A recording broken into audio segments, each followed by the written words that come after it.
So you start by looking at the sign that is on the house cusp. So you want to see the sign that is on the beginning of the house. The sign that is on the beginning of that house is going to show you what sort of energy is going to show up in that house. So a big one that people were talking about in my 11th house video in the comments was Cancer on the 11th house cusp is Cancer sensitivity in friendships, 11th house. So sensitivity in friendships. You could have something like Aquarius on the 6th house cusp. So Aquarius is nonconformity and being unconventional. The 6th house is day-to-day life. So an unconventional day-to-day life or routine.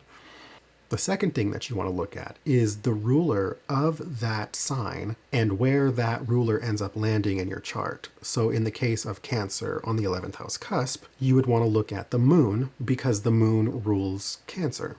So in order to find out a little bit further what's going on with that area of your life, the 11th house, which would be friends, communities, acquaintances, if Cancer's on that cusp and say the moon falls in the 4th house, it means that you are very, even stronger, going to internalize and feel those dynamics in a very sensitive way because the moon is your emotions and your foundations.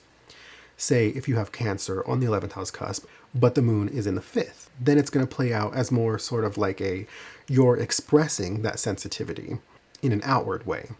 So in case you didn't know, here are what planets rule over what signs.